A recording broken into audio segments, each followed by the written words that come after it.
welcome to our show, Women Plus We've Been Waiting For, conversations on wealth, power, and social change. We have another very exciting guest today, Shivani Garg Patel. Welcome. Hi, Leek. So happy to be here with you. So happy to be here with you, Shivani. I had just the luxury of, I'll say, working with you over the past few years as you've just been leading the Skoll Foundation in so many exciting ways, and have had a really, I would say, front row seat, right, to the journey that I've certainly been on with water.org and water equity. And we just thought it would be so timely to have you join this conversation that we're having that, is unpacking the trends of what has not necessarily been working in philanthropy, but also really, more importantly, identifying the unique opportunities we have now to build on what was done before and really make more progress and have a greater impact. So Shivani, maybe tell us just a little bit more about you and your journey before we get started. Sure, happy to, Alex. Thank you. It's always a treat to be with you. For me, my journey has been one that's crossed sectors. So I started off in the private sector. I worked in the tech world as a product manager. I worked as a strategy consultant, advising Fortune 100 companies on their tech and innovation pathways. And then I did a bit of work in the public sector as well, doing similar advisory work. But I was always sort of looking for ways to map my skill sets that were growing earlier in my career to my values, and really wanting to feel like I was directly driving change at a social level and for people and planet. And so part of my journey took me to explore the world of social entrepreneurship. And I started my own nonprofit in the global health space. So it was around maternal and child health and ensuring that there was access to treatments in pretty remote and rural areas where there often wouldn't be medical services easily, readily available. And that was such an experience of being an entrepreneur, raising capital, and building something that really kind of brought to bear the skills that I had up until that point. Along the way, I dabbled in some impact investing as well. And after my nonprofit ended up going through an M&A process, which was very fascinating to experience in the nonprofit world, I had the good fortune to come to the Skoll Foundation. And the Skoll Foundation, for me, was always such a light in terms of what it meant to be able to look at really gold standard organizations, social innovators, social entrepreneurs, and to get to actually work with many of the people who were my heroes or people that I looked up to who were inspirations to me was such a gift. And so I've been at the Skoll Foundation now for over 5 years, and have worked across our portfolio team, helping to lead on the Skoll Awards program that we have, but now sit in the role of Chief Strategy Officer, where I'm hoping that we can play a little role in evolving the role, not only that the foundation plays, but how philanthropy works, more broadly speaking. Absolutely. And I hope it's okay for me to say that, but I feel that they're so lucky. We are all so lucky to have you in that role because you bring that duality of mindset from someone who's been in the trenches, who has done the work, and what it's like to go out and raise capital and execute, while also being on the other side of that conversation and guide decisions that are going to determine how millions of dollars are spent to do good in the world. So Shivani, tell us a little bit from your perspective, what are 3 ways in which philanthropy today could be even more impactful? Yeah, thanks, Alex. I think, I'd love to start by the why of philanthropy. For me, that's really where it stems from. For me, the role that philanthropy plays is in really de-risking and supporting social innovations as they go through the stages of development. So at that early stage, how can you help, give the seed capital, that initial funding and that support and that access to connections needed to really be that proof point, and demonstrate that proof point of success, and that, hey, there's an impact here that can be had, that then needs to then be able to scale, be replicated, absorbed ultimately within an ecosystem. But if philanthropy's role is to really be that support, that mechanism, to be that de-risker, to lend credibility, right? After you make an investment, after you get to know an organization, so that you can bring in other funders and connections that can then help further scale the impact of that social innovation, then, for me, the three things that really, come forward, that there's many things, right? But in this moment where we have some of the toughest challenges of our time, it comes down to three things that we could do differently around the what, the how, and the who. And for me, the what is funding at a systemic level. So funding at a systemic level means taking those initially proven, those proof points of social innovations that truly have that ability to scale at a systemic level, which means ultimately they get potentially absorbed, right? It may become adopted by government. It may become adopted by a private sector, like it might change into a policy, right? There's scale of impact, not scale of an organization, right? How can we fund at a systemic level so we're really having that durable, lasting change?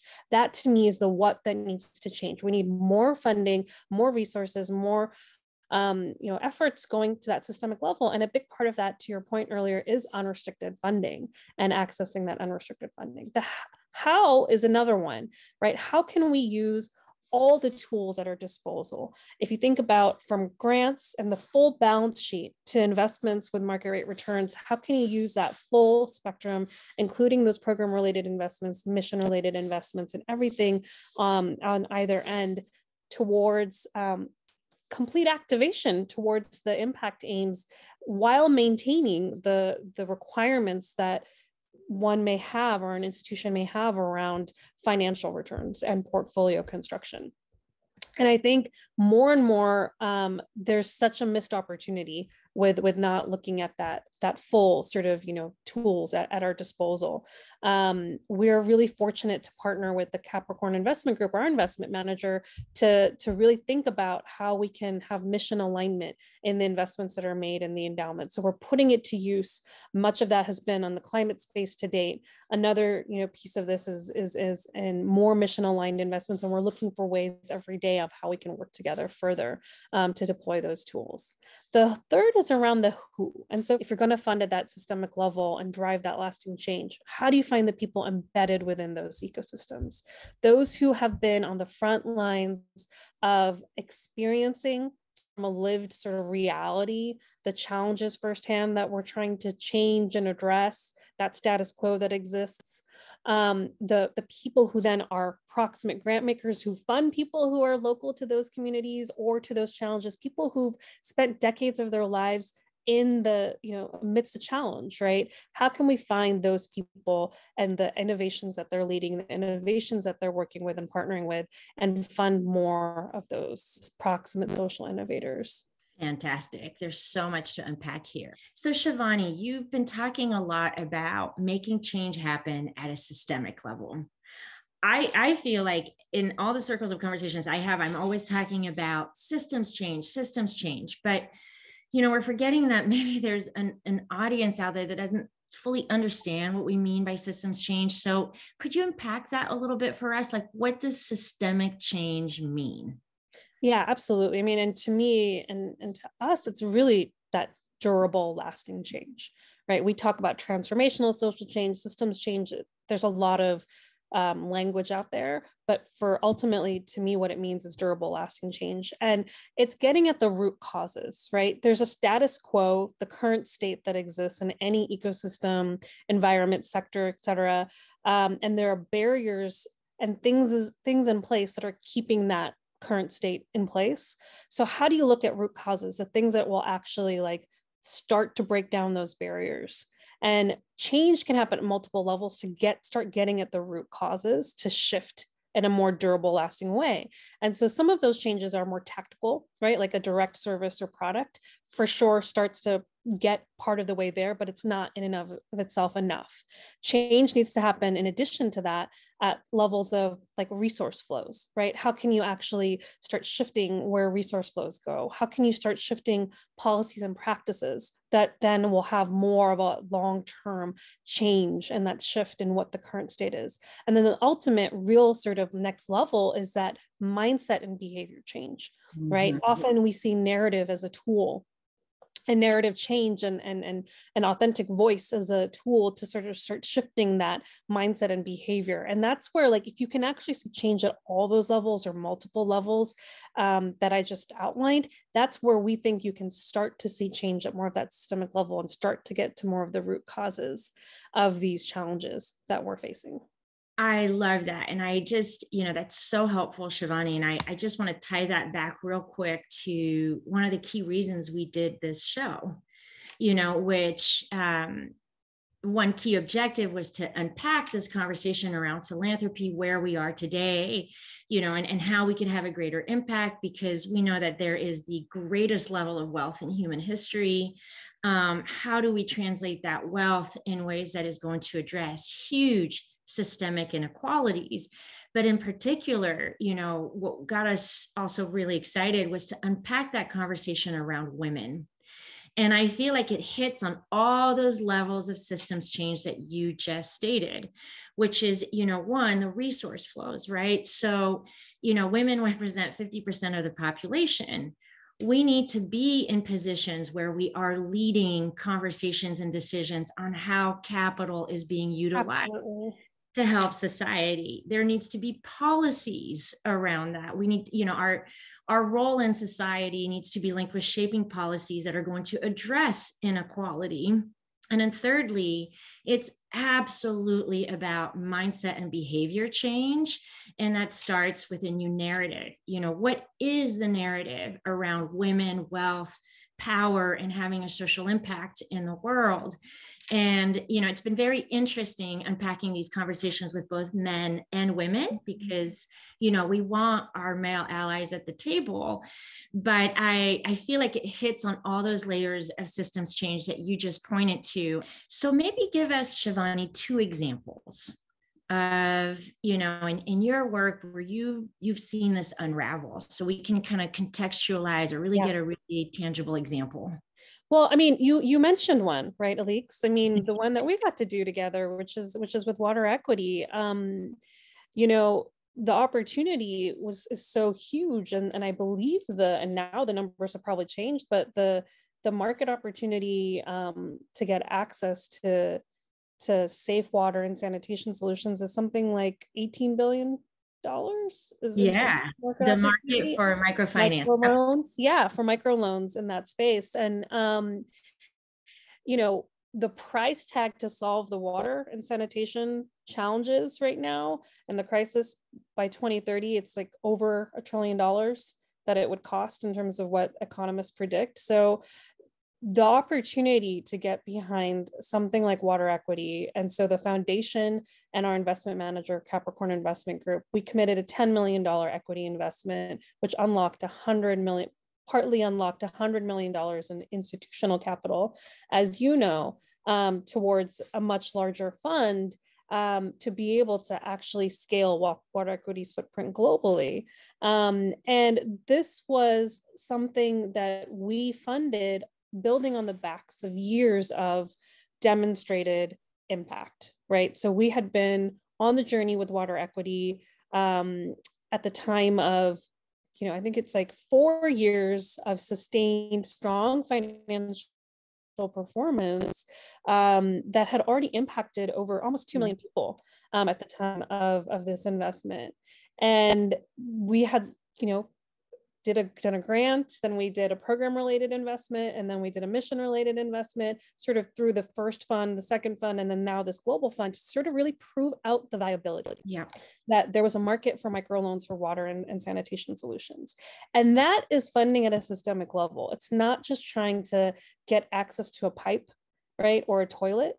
It is about how do you change the financial markets, these institutions, and where the capital is flowing to actually start to meet the scale of the challenge and, really look at where the dollars are flowing, and do so at scale. And so that is, for me, a really good example of what we're trying to talk about in terms of using all of the tools in your toolkit, thinking about, being catalytic, but never moving away from the why, right? So we got market rate returns, right, on our mission related investment. And we took some risks earlier on with our grant funding. And all of that was, sort of proven out in terms of the scale of this potential solution.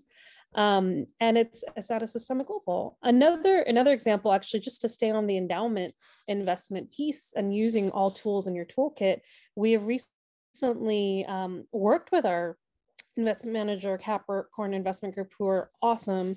We've always had mission alignment at the core, but it's typically been in more of the climate space. And we did the water equity, investment earlier, and then said, okay, well, how can we get even more mission aligned with the strategy of the Skoll Foundation? So we've now working on a set of investments that really intersect in two of our 5 priorities as a foundation around economic inclusion and racial justice. What I love about everything that you've shared is, we know today that really diving deep in this conversation of wealth, who has it? Who are the decision makers, building trust, really looking at, again, social innovations that are driven from the local communities and harmonized with,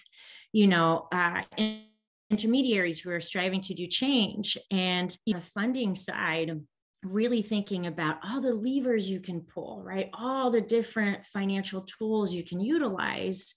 There's so much that philanthropy could accomplish. And obviously, I really loved our journey with Skoll and Capricorn, because there was really that staged process. We all, did a $10 million equity investment in Water Equity's Global Fund.